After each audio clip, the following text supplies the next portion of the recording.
Welcome to It's a Wrap. This is your go-to source for the latest and most significant news from around the world.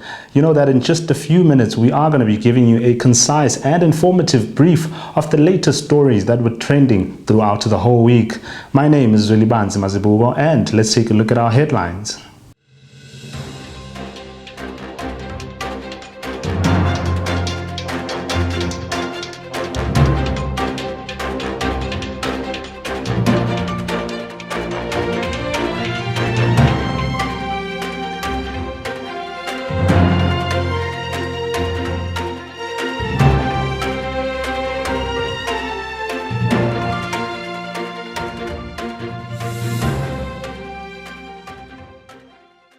We kick things off with the ANC manifesto. The African National Congress has denied claims that their 2024 manifesto was a cut, copy and paste given their promises that were not delivered from the previous manifestos. This is after citizens have accused the ruling party of pouring old wine in a new bottle in a bid to attract new customers.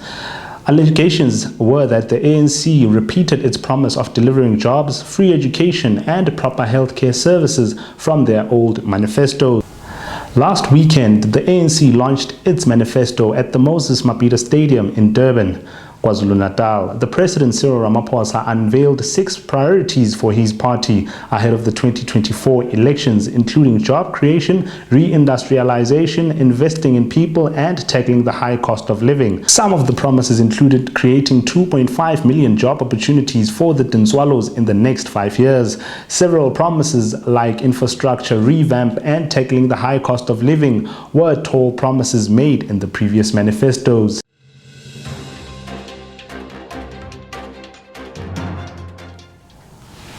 Moving on to the next headline in the city of Johannesburg. The Johannesburg High Court has ruled in favor of 77 South African Municipal Workers Union members who were dismissed by the city of Johannesburg in 2022. The High Court declared on Thursday that the Samwu members were employees of the city of Johannesburg and that the municipality was obliged to consult them before amending their employment contracts.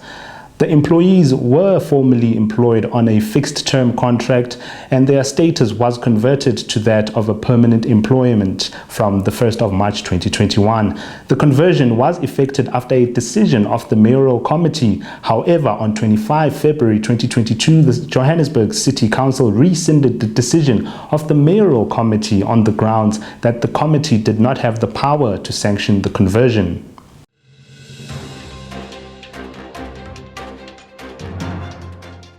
Looking at the Eskom blackouts as our other headline, Soweto households are without electricity for about 7 months.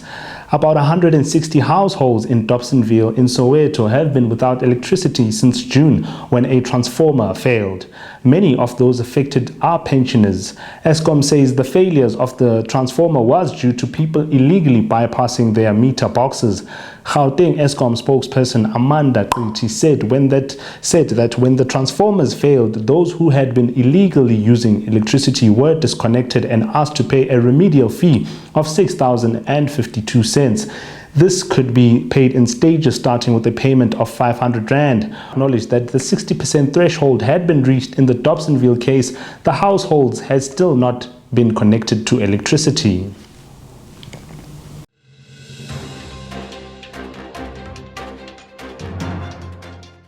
Looking at our business stories, MTN expects to report a 60% to 80% fall in headline earnings per share for the year to end December.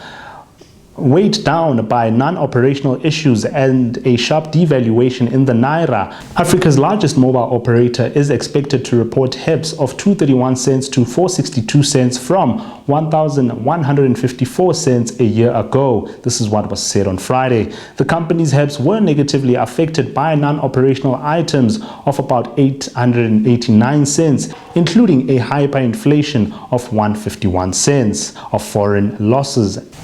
The company's HEPS were negatively affected by non-operational items of about 889 cents, including hyperinflation adjustments of 151 cents and foreign exchange issues, which resulted to losses of 715 cents.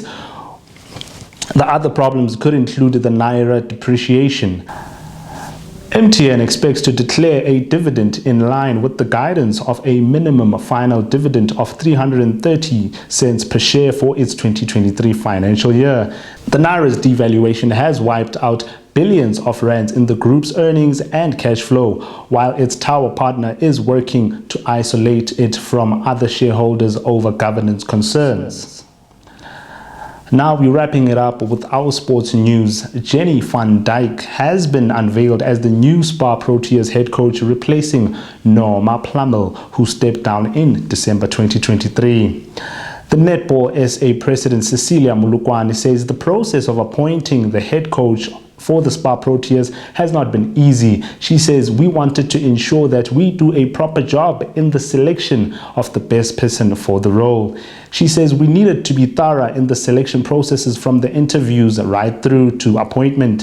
Van Dijk has been given a 4-year contract and will lead the team to the 2027 Netball World Cup in Australia and will be assisted by former Proteas captain and Matis coach Zanele Mdodana. Van Dijk has been hailed as one of the best local coaches and the most successful coach in the domestic Telkom Netball League. She has won 5 consecutive titles with the Tshwane outfit, the Jaguars. Prior to her appointment, she was with the under-21 team.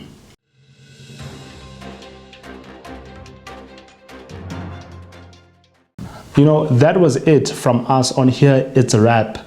Please do join us next week for more stories and more headlines. You know, as we are about to wrap up the show, if you'd like to comment, subscribe, and share some of the news that you're receiving here on It's a Wrap, please feel free. But from myself and the team, igama lami ZWELIBANZI, MAZIBUKO, and stay on.